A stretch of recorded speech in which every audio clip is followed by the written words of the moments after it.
তাসকিন আহমেদকে প্রশ্ন করা হয়েছিল তার শরীর ভালো কিনা। তাসকিন বললেন আলহামদুলিল্লাহ তিনি ভালো আছেন। নিজের ফিটনেস এবং রিহ্যাব সবকিছু আরো ভালো রাখতে রীতিমতো যেন যুদ্ধে নেমে পড়েছেন। যুদ্ধ যে কারণে বলা সেটা হলো এই গরমে ঘর থেকে বের হওয়াটাই রীতিমতো যেন একটা লড়াই কিংবা যুদ্ধ।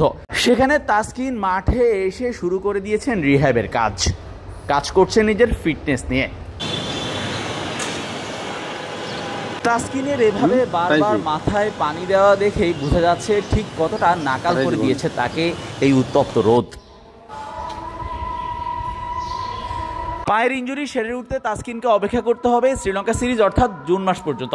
তাই তো শর্ট রান আপে কয়েকটা বল করেছেন আর ফিল্ডিং এর কয়েকটা ড্রিল করেছেন। কাজ করেছেন strength and conditioning coach Nathan ক্যালির সাথে। তবে এমনটা আজই প্রথম না, নিয়মিতই ক্যালির সাথে কাজ করে যাচ্ছেন তাসকিন।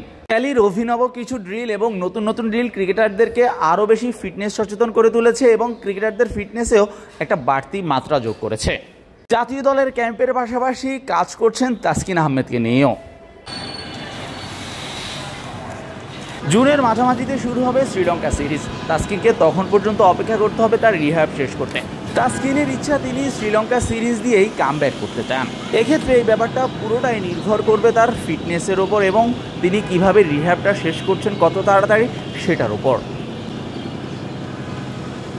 বাংলাদেশের নতুন পেস বোলিং কোচের দায়িত্ব নিয়েছেন সাবেক Aussie speed star Shaun Tait.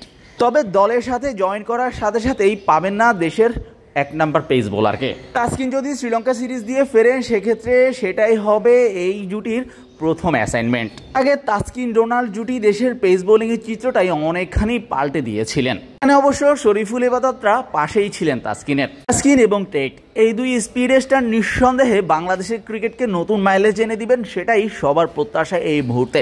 সেই সাথে তাসকিনের সাথে আছেন নাহিদ রানা, তানজিম সাকিব, হাসান মাহমুদের মতো ইনফর্ম পেসাররা। তাই তো সেই স্বপ্ন বাংলাদেশের ক্রিকেট ভক্তরা দেখতেই পারেন। আপাতত টার্গেট তাসকিনের নিজে ফিট হয়ে মাঠে ফেরা। শাহরিয়ার শাওন, মিডফিল্ড।